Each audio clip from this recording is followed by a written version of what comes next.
कौन शासन से कहेगा, कौन पूछेगा कि एक चिड़िया इन बम धमाकों से सियारती है।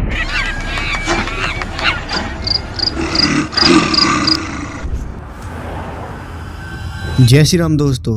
हैदराबाद की फेमस और रिस्पेक्टेड यूनिवर्सिटी ऑफ हैदराबाद इन दिनों बड़ी न्यूज में है, लेकिन पढ़ाई की वजह से नहीं बल्कि अपने लैंड डिस्प्यूट की वजह से।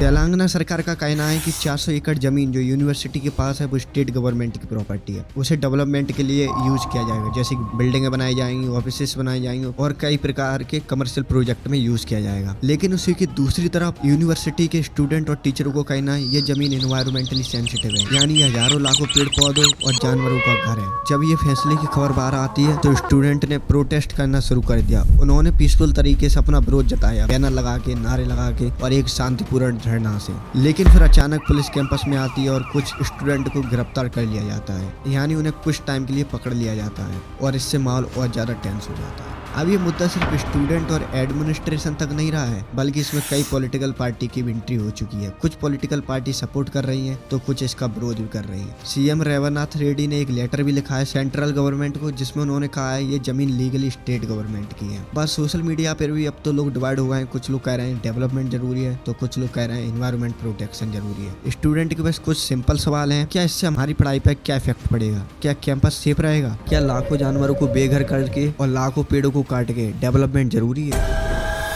The Hyderabad campus of a university where tree cutting operation which has led to a complete deforestation drive by the Telangana government. They claim 400 acres have been auctioned and bulldozers are being used to clear the area.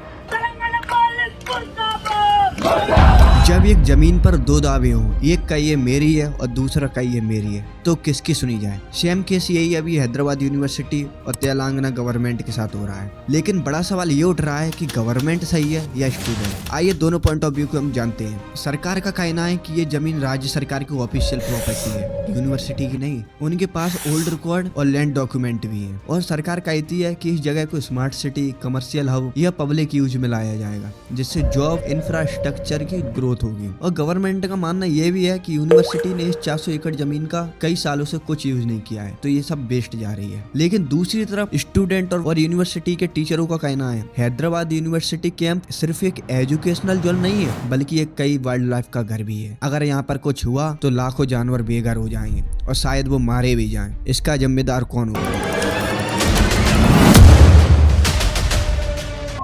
यह campus लगभग 2300 एकड़ में फैला हुआ है, जो इसको भारत की जो सबसे बड़ी यूनिवर्सिटियों में से एक बनाता है। यह जगह सिर्फ बिल्डिंग और क्लासरूमों से नहीं बनी, बल्कि इसमें घने जंगल, पहाड़ियां और झील भी शामिल हैं। कई रेयर स्पीसीज के प्लांट, ट्री यहाँ पाए जाते हैं, जिससे यह एक मिनी फॉरेस्ट की तरह लगता है। यानी यह सिर्फ एक यूनिवर्सिटी नहीं है, बल्कि एक मिनी इकोसिस्टम भी है। कैंपस में कई छोटी बड़ी झीलें हैं जो पूरे इकोसिस्टम को सपोर्ट करती है। जब मानसून आता है तो झीलों का पानी बढ़ जाता है, जिससे जो माइग्रेट बर्ड है वो यहाँ पर आती है और रहती है। यह पानी ना सिर्फ स्टूडेंट के लिए जरूरी है, बल्कि यहाँ पे रहने वाले जानवरों की तो वो लाइफ लाइन है। अगर ये पानी ना हो तो शायद वो बचे नहीं। और फिर पक्षी, इंडियन मोर, जो यहाँ की नेचुरल ब्यूटी है और उसको और खास बनाता है। कई माइग्रेटरी बर्ड जो सर्दियों में यहाँ पर आते हैं और रहते हैं और फिर दूसरे देशों में चले जाते हैं। ईगल और ना जाने कितने तरह के बर्ड यहाँ पे रहते हैं, उन सबका घर छीना जा सकता है। कैंपस में तो नेवला, जंगली सुगर, सियार और कई प्रकार के हिरण भी देखे जाते हैं। यहाँ पर स्नेक और जो छोटे छोटे रेप्टाइल्स भी मिलते हैं, जिससे ये इको जोन बन जाता है। और इस तरह के जंगल शहर में बहुत कम मिलते हैं, इसलिए इसको अर्बन फॉरेस्ट भी कहा जाता है। अगर इस 40 एकड़ जमीन को कमर्शियल डेवलपमेंट के लिए दे दिया गया ना, तो झीलों और जलों का स्रोत सूख सकता है, जिससे पानी की समस्या बढ़ेगी। लाखों पेड़ काटे जाएंगे, जिससे एयर क्वालिटी खराब होगी। पक्षियों और जानवरों के घर नष्ट हो जाएंगे, जिससे या तो वो मर जाएंगे या फिर वो शहरों में घुसने की कोशिश करेंगे। मेरा मानना तो ये है दोस्तों, क्या डेवलपमेंट के नाम पर प्रकृति का नुकसान करना जरूरी है? क्या डेवलपमेंट उसी जगह किया जाएगा जिस जगह प्रकृति का नुकसान पहुंचा जाए। वैसे भी आजकल बने देखो कि एयर पोल्यूशन कितना बढ़ रहा है, लोगों को सांस लेने तक में तकलीफ हो रही है, और ये दूसरी तरफ यहाँ पे गवर्नमेंट और पेड़ काटने का काम कर रही है। क्या ऐसे ही हमारे देश का डेवलपमेंट होगा? क्या पेड़ों को काटकर ही डेवलपमेंट जरूरी है? क्या उन बेचारे जानवरों का जिनका कोई नहीं है उनको मारकर ही डेवलपमेंट किया जाता है? अगर उनका घर सरकार छीन भी लेगी तो वो क्या कर सकेंगे? कुछ नहीं कर सकेंगे,